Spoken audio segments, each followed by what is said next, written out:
Hey everyone, remember that $32 billion Google acquisition of Wiz? Not so fast. You're watching TechStrong Gang.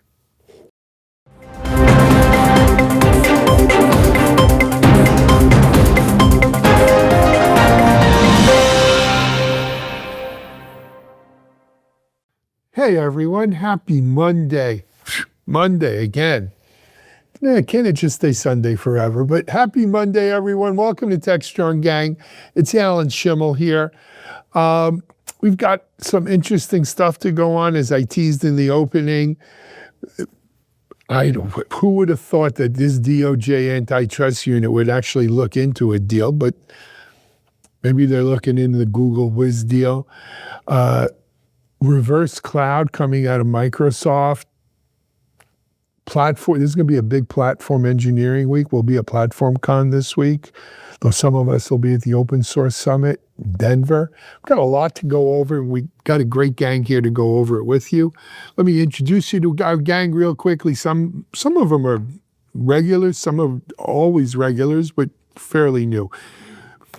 Speaking of regulars, let's go to our woman in New Mexico, not in Albuquerque, but in New Mexico.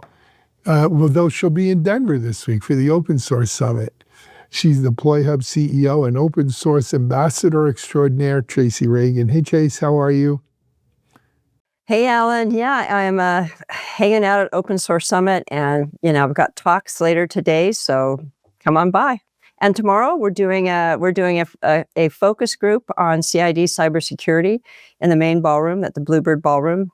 Grab a lunch and come in and tell us what you think. Wow, cool stuff. I'd love to hear. Maybe when you get back, Tracy, and get back on the show, we can get a report on that. Though we'll be there live. Maybe Mike can talk to you about it after, and we'll have a full-blown TechStrong TV coverage on it. Very cool. All right, from the mountains of New Mexico to the mountains of Colorado. It's all mountains to me. He's Futurum advisor on I forget the exact wording now, Mitch. New wording is System Engineering Lifecycle. Love it. System Engineering Lifecycle, SELC. Mitch Ashley. Hey, Mitchell, how are you, man? Good to be here. I'm very connected to Tracy because those mountains are just connected right up the continent. So here's the question. Are you throwing off a mound yet, or are you still not throwing? No. I'm still, sinking into the ice tank every day and warming it up again, seeing how the shoulder's feeling. We'll see. The shoulder will tell me when it's ready. All right. Those damn Yankees.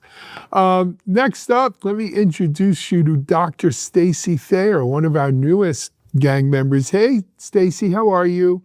Hi, Alan. I'm good. How are you? Good. Hey, Stacy, you know what? I don't know if we've ever told people what you're up to these days. Doing a couple of different things.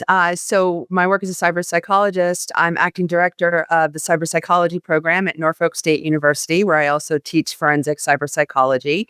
And then I'm also working at Cobalt, helping them out in their marketing team and working there in their senior event leads position. Very cool.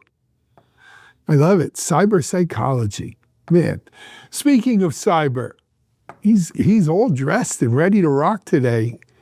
TechStrong Gang member, Futurum, Tech Field Day delegate, our friend Jack Poller. Hey, Jack. Hey, it's great to be on the show and great to meet Stacy. That's a very intriguing and interesting title. I'd love to learn more. I've always said we need some psychological help. Don't you agree, Jack? Oh, absolutely. Yeah. All right. Jumping from Jack. He's got a big smile on his face because the Yankees won a game finally. He's the Chief Content Officer, Mike Vizard. Hey, Mike, how are you?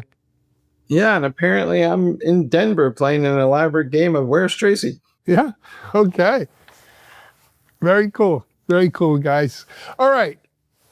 So it seems the DOJ might be looking into this Google Wiz acquisition. I thought we're in a laissez-faire form of government. Let's make it great. What's going on, Mike?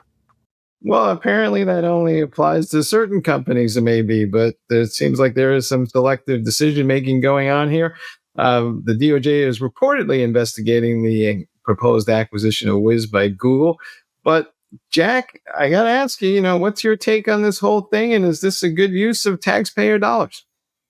That's a loaded question. I'll start with it's not surprising that they're looking into this for two reasons. One is the current administration has a penchant for being very wary of what big tech is doing. They're very concerned about past censorship and other reasons. So that's one. And the other is the new Assistant Attorney General, Gail Slater, who covers antitrust, is a long-term antitrust person at the DOJ.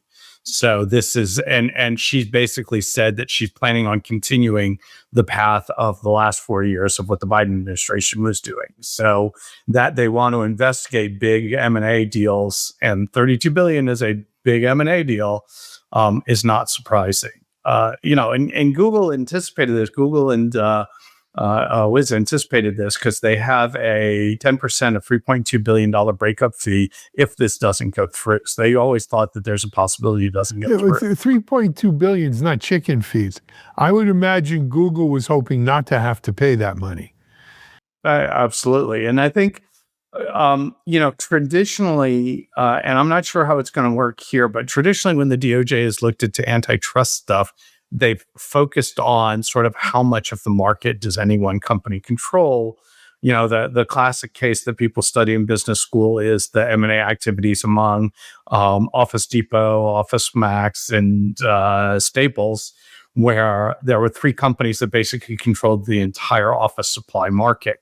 Here, when you look at cloud security, it's not three companies, it's 8 or 9 majors and another 20 minor companies that are all involved in this.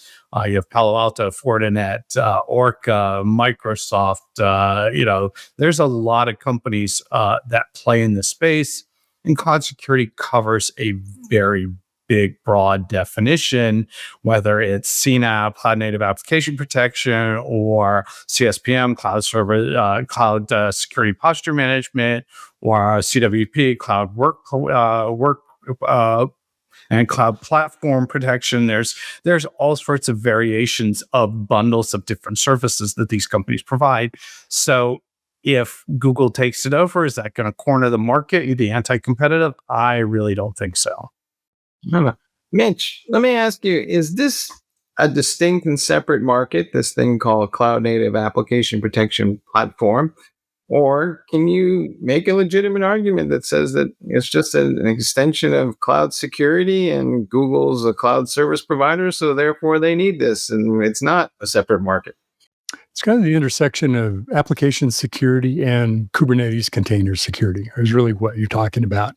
And it's the security world's, entrance or getting into, trying to get into that application layer without getting too deep into the app, but really still the infrastructure that apps run on. So, whether that's its own product category, you could argue whether that's that strong enough of an area, or is it just really kind of fall into AppSec or cloud security, a little bit of both. So I think it's a, potato thing. Well, speaking to people on Wall Street, they don't seem too concerned. When they were asked, they just said taco. Okay. Well, this has been a works in a while, right? We saw this maybe a year ago, early 2024. There was an effort to combine these two companies.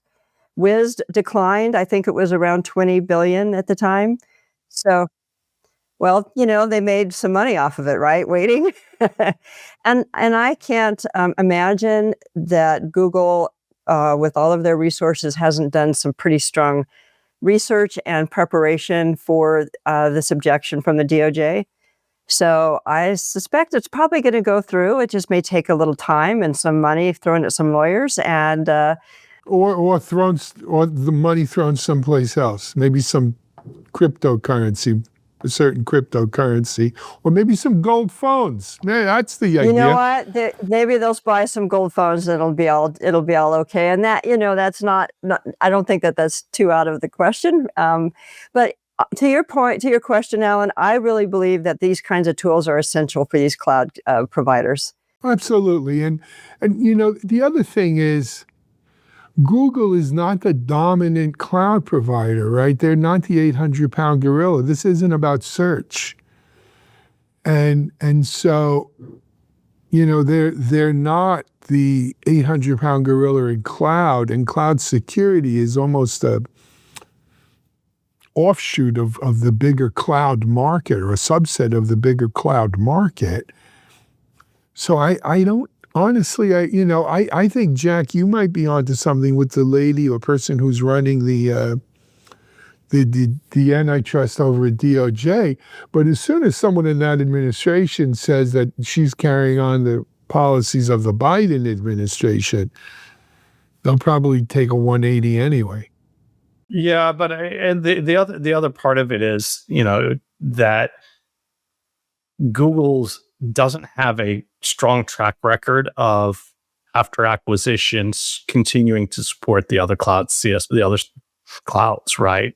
So Microsoft has done a very good job in trying to build tools that support Microsoft and Amazon and Google.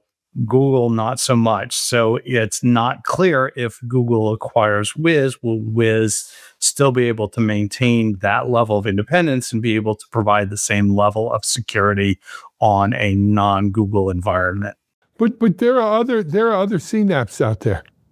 There are, but it also means, from an antitrust perspective, is does that mean that Google is actually going to be able to continue to compete against Microsoft or Palo Alto or Orca in providing, a reverse antitrust, right? By doing this, does the CNAP market open up with more opportunity for others, especially when you have AWS, exponentially bigger than Google. That's CNAP, and take the Wiz out of that AWS marketplace.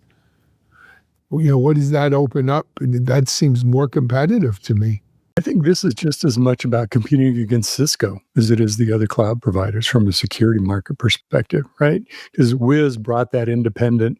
Now, to Jack's point, whether Google can survive that through the Borg acquisition into Google, but that it's more than just the cloud providers. Yes, obviously it is those folks, but I think Cisco ought to be concerned. Maybe they aren't concerned because they don't think it'll survive the multi-vendor, multi-environment, but we'll see.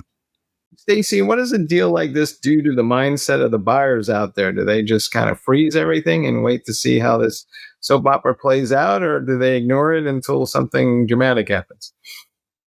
I think a lot of them wait and see, what does this mean? And I think, there are companies that get acquired, and to Jack's point, nothing happens with them, nothing changes, you don't really even know. And then there's acquisitions that happen where Wiz then becomes more Google than it was Wiz. And then anybody who signed on and said, well, wait, I signed on with Wiz, this is not the Wiz that I signed on with, may move on. So I think it depends. Does this just fall into Google's checklist? If they checked a box, okay, we have this technology, we did this acquisition, and they let them continue to make their own success and do things their way? Or does it become the Google way of things? And are they getting what they signed up for within this change? I think this is an essential purchase for Google. I know we've talked on our gang shows in the past about where does Google go when everybody's using Anthropic and Open ChatGPT in place of Google searches. I am surprised by how little I use Google searching anymore. I mean, I never go to Google to look for anything. I am either talking to Anthropic or my ChatGPT window, and I never ask Google for anything. So maybe this is a pretty essential part of Google's strategy to shift and build their cloud platform. And in terms of revenue, I can't imagine them restricting. Companies buy revenue, right? So they're buying Wiz's revenue. They're only going to build on that revenue because they need that revenue to replace in the future what we used to rely on for typing in our single question in the Google window, because I think fewer and fewer people are doing it. Well, it's interesting that you mentioned they're buying revenue, because it's an all-cash deal. So they're giving up a whole lot of cash to buy future revenue, as opposed to giving up a whole lot of stock. Well, it's one can make the argument that Google stock's more valuable than present day cash. right? It also lets the current owners walk away very quickly instead of waiting. Yeah, To, it does. Well, they're not locked up like that, though they could still be locked up with incentives. But it also points to that, quite frankly, during the COVID years and immediately prior to that, these big tech companies built up Fort Knox's full of dry powder, dry cash, right? Apple, Google, Microsoft, Meta, they're all sitting on huge reserves of cash with really kind of nowhere to go with it at some level, right? So though Google is, 32 billion is a lot of money in anyone's book, they've got it. And then more. Referencing a show from last week, maybe there'll be Google stable coins and you get those instead of money for. Could be. That might get the DOJ to go for it. I don't see the argument. When I look at it, like you said, Alan, they're not the primary player in the space. AWS is. These are tools that customers need, so it's only making the customer's experience better. And I don't believe that they're going to cut off their customers who are not in the Google environment and they're in the other cloud environments, whatever that might be, because I don't think they want to lose the revenue. They need the revenue. Yeah, I think it'll go through. All right, let's take a break. Let's come back and do a little reverse cloud. You're watching Techstrong Gang.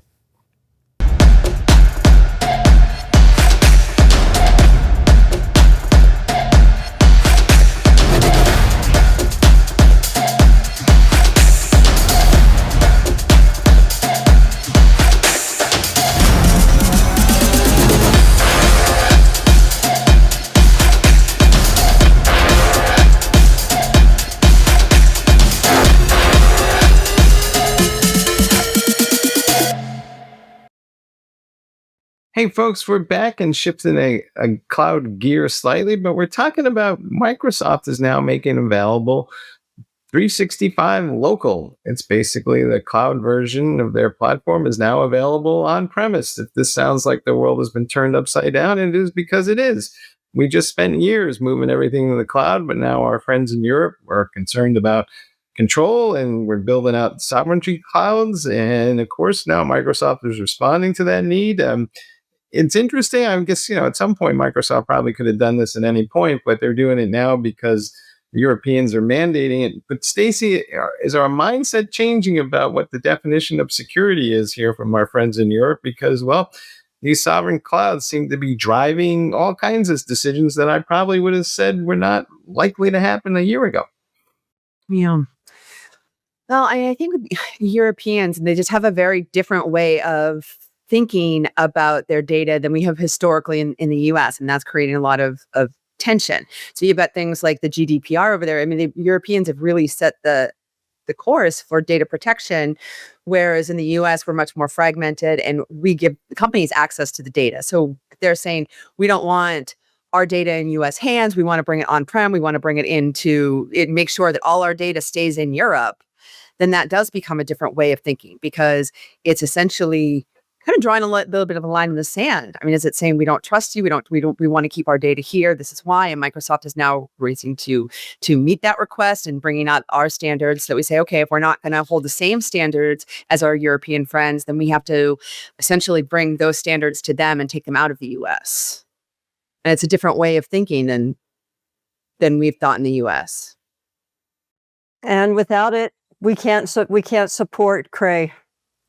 If you're in the EU, you have to have this technology because they have to support the Cyber Resiliency Act, and we're not moving that direction. I was at InfoSec Europe, just a couple weeks ago, and everyone was asking, okay, so you're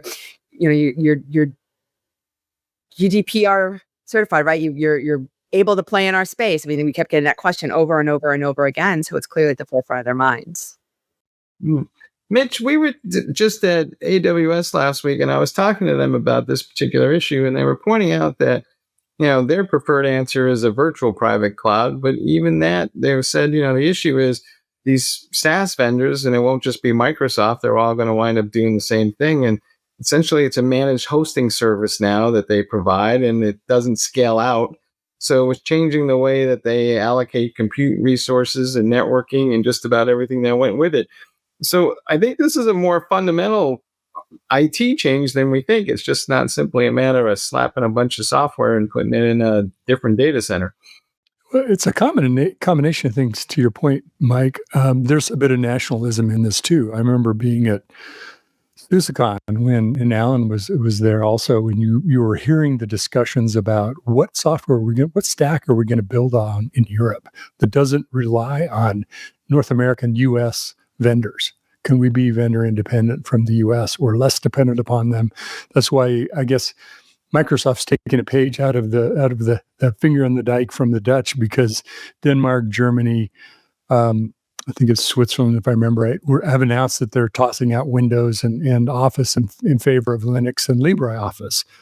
So they need to stem the tide of people saying we can't be dependent upon North American companies.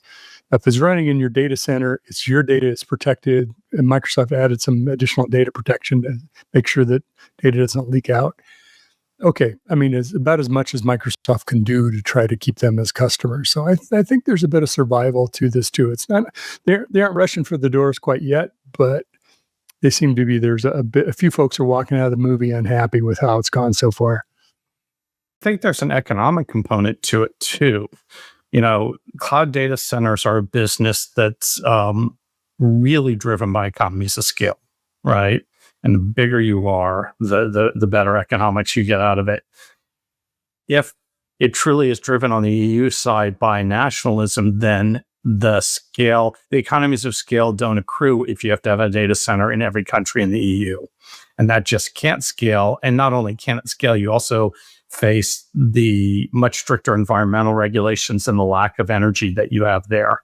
And so it's a transfer of the economics back to the buyer rather than to the seller, right? So now the corporations have to own the CapEx again rather than Microsoft owning it and taking advantage of the huge economies of scale.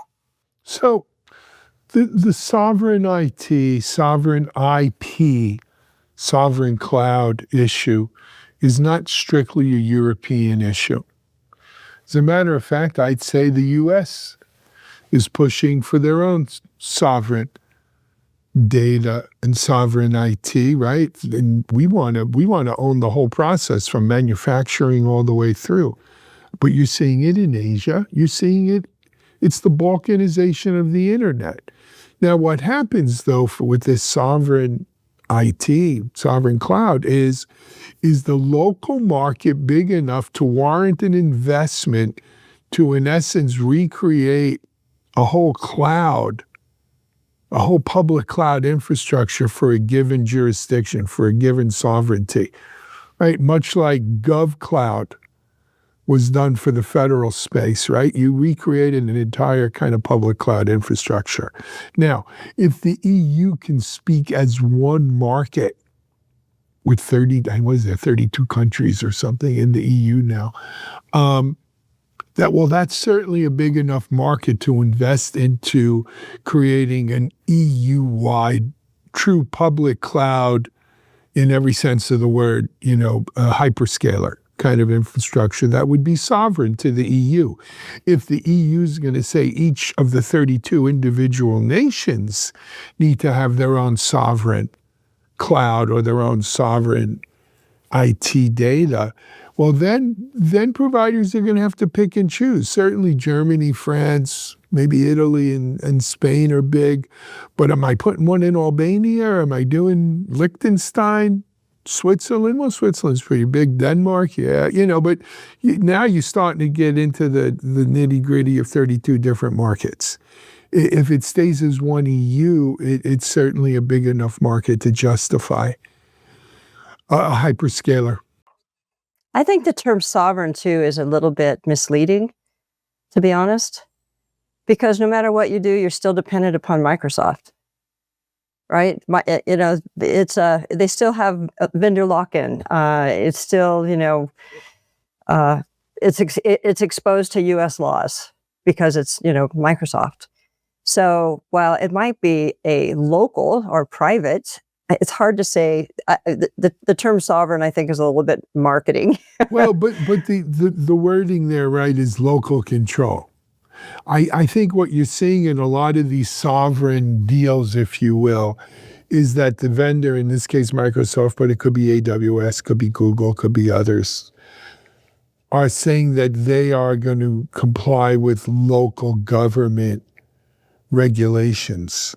So if the government, most often this comes, can you turn over this data to the government? Will you give the government access? Or better yet, will you give the U.S. government access to data? Well, it doesn't solve the skepticism around and being so attached and dependent upon a U.S. institution. But I think it's two different things, though. I think one is a concern about being dependent on U.S. organizations for the technology, and the other concern is the data and data sovereignty and who can actually get access to that data. And I think that there's a little bit of rose-colored glasses there. The fear, particularly with the Patriot Act, was that the U.S. would come in and suck up EU citizen data. Right. And therefore, they want that data to be resident in the EU, not in the US. But that, of course, leaves that data subject to EU governments sucking up that data. And there's actually a lot less protection there than there is on the US side. But regardless, I think that there are two separate concerns. One is the data sovereignty, and one is, are we independent of US vendors? Well, there's also the problem of Hotel California in the cloud. Your data can check in, but you can never leave. That's a problem, too. It's hard to get out. I would ask Alan the following question. How far can this go? Will the state of New York wake up one morning and say, you know what, we don't want data to be subject to the laws of Florida or Texas or any other state? But seriously, though, so there, we do have interstate commerce clause of the Constitution, and we do have a web of laws when it comes to controlling. That's a federal, right? When it comes to commerce as between the sovereign states, it's a federal, that the federal government has preempted that for themselves. So I would say New York or any state who made that sort of claim, even this lame duck Supreme Court that we have now would probably still have to uphold the Constitution and the Interstate Commerce Clause. Well, it's not as clear cut as that. Unfortunately, right now we have a patchwork of privacy regulations. You have California and Virginia that have overlapping and sometimes conflicting regulations, and I don't think any corporation has yet brought suit to the Supreme Court to say that. But the potential of conflict is there with multiple states getting into their own version of the GDPR and the different requirements. And there are reporting requirements on data losses that are different between each. So it becomes complicated very quickly, which is what the Commerce Clause was meant to prevent. But we're not there yet. Frankly, this is why, the preferred method of regulation is a national, whether we're talking about cybersecurity and privacy or we're talking about AI usage or what have you. Obviously, preferred would be a federal, nationwide type of regulation. But, we don't have the political will at the federal level to get things done a lot. And so it falls to states. We have a Supreme Court that also seems to want to defer to the states whenever it can. So, states' rights may prevail. I still think there's an argument to be made for the Commerce Clause. My 2 cents for what it's worth. All right, let's take a break. We'll come back and we've got our C block. This sounds like something out of like the movie Big with Tom Hanks. Platform fortune teller. Okay. We're watching TechStrong, guys. Discover TechStrong Group, the epicenter of tech innovation. We're your go-to for reaching IT leaders and practitioners worldwide. Our secret? Impactful content that sparks awareness, engagement, and top-quality leads. With us, You'll access editorial websites, streaming videos, virtual events, custom content, analyst research, and more. Join our satisfied clients. Let's revolutionize your tech journey. Contact us today and tell your story to the world in the most powerful way with TechStrong Group.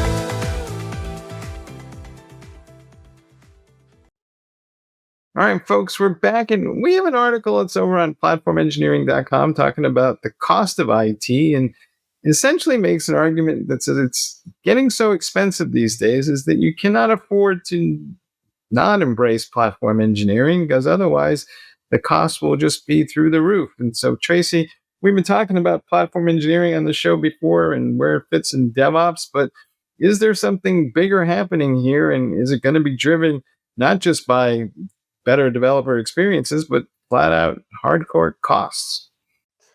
Okay, well, when I saw this article, I kind of laughed because when I've ever heard the term fortune telling associated to platform engineering, it's sort of a joke, to be quite honest. It's sort of something that is, we talk about, how can you build the perfect golden path and watch developers create their own pipelines anywhere, and you know ahead of time what they need.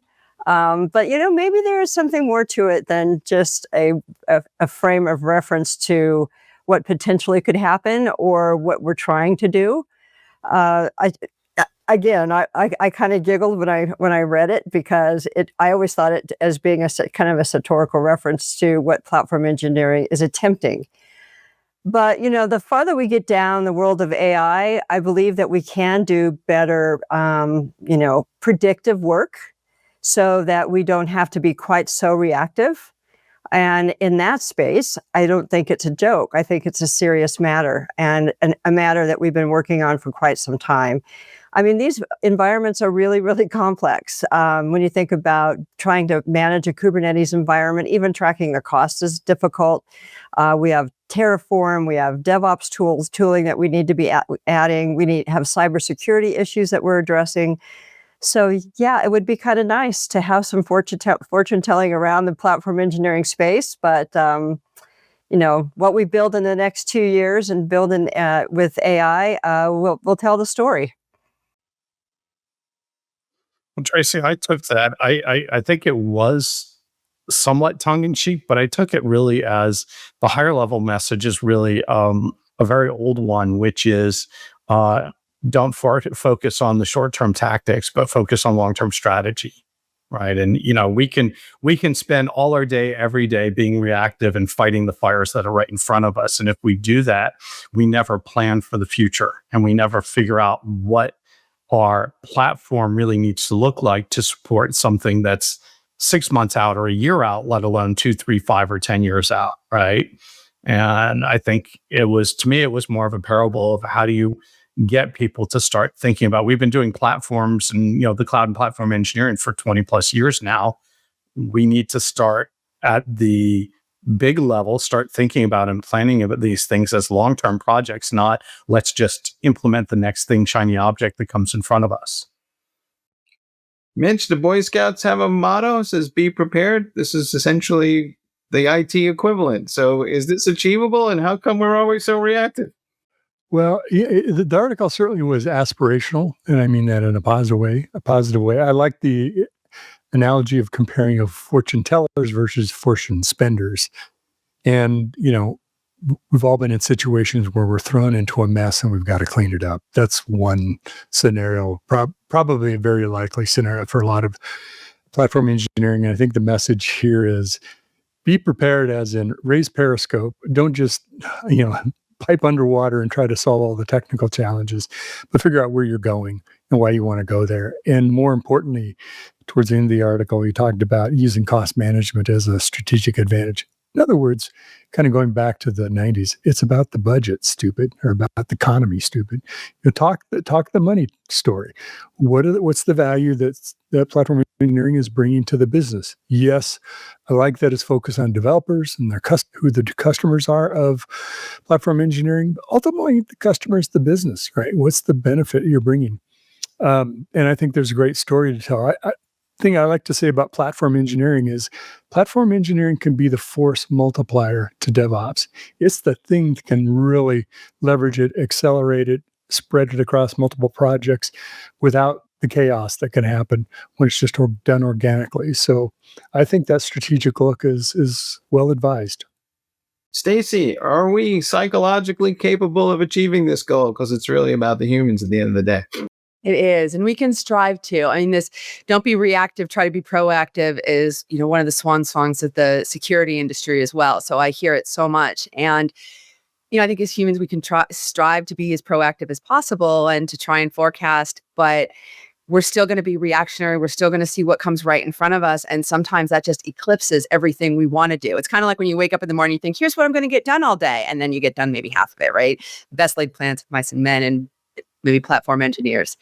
And so I think, we can strive to, and this is the article is a good reminder to think in that mindset. It is a way of thinking. And I think we can all use that mindset of remember what we can strive to do, not just what's in front of us, because then we can solve long-term problems in the bigger picture as well. But we have to carve time and make the time in that thought process. So there's a culture that we've established in this area, in DevOps and in platform engineering, that I have been bitching about for a very long time. And one of those, part of that culture comes from open source, which everybody knows I'm a huge fan of open source. But in this particular area, we have put so much time and effort in building everything we do through scripted processes. Everything we do is scripted in this area. This is holding us back. It's keeping us from being fortune tellers, but we're not spending either, because what occurs is these platform engineers, they go directly to open source tools and start writing these things, and they build out their own Terraform. They have all their GitOps. All of this is scripted. There's not a lot of real serious tooling that's being implemented, because why not? Because they would have to go ask for budget, and they don't have budget authority. So we're in a loop. And in order to get out of that loop, we have to change the culture. And I believe that C-level execs have to understand that if they want a more solid environment, proper tooling, moving away from scripting is going to be important. And the other thing that we're going to see are MCP servers that are going to start managing these workloads. That is not far away. Something you said, Tracy, makes me think of Clayton Christensen's The Innovator's Dilemma. Right. And one of the challenges it sounds like we're facing is we're using the wrong metrics. And I think, what Mitch highlighted from the article is changing the metrics from looking at cost as a cost center to looking at your costs as understanding what's the business value. Right. And I think your argument is right now is that the scripting is not providing business value. It's providing just pure cost benefit and a very small cost benefit and not true business value. And if we change how we look at these things and how we measure them, then we can start operating differently. I just don't know if it's achievable. And I'll tell a story from many years ago. And I was asking a fella who came to me and he said, what do you know about X, Y, and Z? And I said, well, this is what we know. And then I asked him, I said, how come you're asking me? Because it's not like we don't publish reams and reams of content out there and it's all available for you. And this is why we created all this stuff. And he looked at me and he smiled and he said, son, it's really hard to think about fire prevention when you're holding on to a hose for dear life. And perfect. This is true. That's exactly, true. Yes, it is. and I'll tell you something along those same lines, Mike. At the end of the day, it comes down to money. Right? And a lesson I've learned in my life in business is people don't like to pay for nice to haves. They pay for must haves. And when you're talking about things in the abstract in the future, and this is, by the way, Stacy, this is a problem in security. Nothing happened. Why do I got to pay more money? You want another trinket? Well, it's only when you get breached that you get religion, right? And it's the same thing here. Don't talk to me about what this may be able to save if such and such happens and we do that, and this. Those are nice to haves, right? I'm holding on to the fire hose for dear friggin' life. to your point, Mike. And that's where my priorities are. And in tough budget cycles, those are the things that get funded. And the nice to haves don't. It's just, I think, just the way of the world. And if you can have a developer write something that solves the problem for right now, script it out, then it gets done that way. And that's just I've watched this now for 30 years, and it baffles me every time we have a discussion, every time we think about evolving to the next level and being more, proactive than reactive. I just think it's really difficult to do it on the set of tools and scripts that we currently have that we're trying to manage. It creates a reactive environment. Yeah, but that developer is on a fixed sunk cost budget, right? That's already been allocated for. That's not new budget. And that's why people do it, right? And they don't have budget to buy tools themselves, so they do what they have to do. And that's why the open source community has supported this, and it's why it's flourished. How much of this also, though, Tracy, is simply, a lot of developers like to write scripts because they're like, hey, it's guaranteed lifetime employment. I'm the only one who knows how it works. And therefore, I'm not going to worry about the cost. Mike, it is built into our way we think and our culture. And I promise you, if somebody's written a lot of those scripts, everybody prays and prays that he doesn't go outside and get hit by a bus. Tracy, this might be waving the red flag in front of you, but isn't writing scripts sort of what the whole idea with developers can do it all themselves in DevOps? We kind of set ourselves up to go down this path, even more so with DevOps. I mean, we've obviously, I think, somewhat abandoned the developers has to do every job, but we kind of created this mess even more so for ourselves. True? Agree? Or you tell me I'm totally No, I'm totally true. And one of the reasons is because we see this process in a very fragmented way. We see it based on each application team. Let's just call it an application team. So each application team is given the task of addressing these problems. We don't step it up and try to see it as an entire organizational structure and how do we solve it at a higher level. Because they don't want to spend the money on that. Each team can address it. So each team then goes and looks for the tooling that they want to use for their particular language, for their particular environment, and it's been working. But as we got more complex infrastructure, Kubernetes is very, very complex. We started building more and more of these scripts, and now we're seeing the opportunity maybe to do something more automated, do something with AI and agentic AI, something that can make decisions. Where's the data coming from? How do we see that history? How do we see what's happening? We're going to have to figure out how to really look at the scripts and try to repeat what they are doing. But they're all fragmented. So it's a challenge, and I'm sure someday we'll sort it out. But the way we'll sort it out, we'll just throw away the baby with the bathwater and start all over again. Yeah, that's pretty much the way of it. All right. Hey, guys, I think we got to pull the plug on this one. We're about out of time. We have, as usual, our full TechStrong TV schedule immediately following today's gang show. As I said at the top of the show, we're on dueling locations this week. Mike and Tracy and one of our TechStrong TV film crews will be in Denver for the Open Source Summit. Mitch and I will be in New York City for Platform Con. I think that's the 26th. It's a virtual event, by the way. So if you're not in New York and there's, 50,000 people or something signed up for the virtual event, you can still sign up for Platform Con at platformcon.com and catch all, I don't know how many hundreds of different sessions there are there. I'm doing one with our friends from Checkmarks. Mitch, you're doing one, right? Mm-hmm. I'm doing two, actually, panel and in my own session. So. Very cool. And we'll also be broadcasting live on the 26th too from TechStrong TV there. So stay tuned for that. Busy week. But for now, on behalf of Jack and Stacy and Tracy and Mitch and Mike, have a great day, everyone. We're out.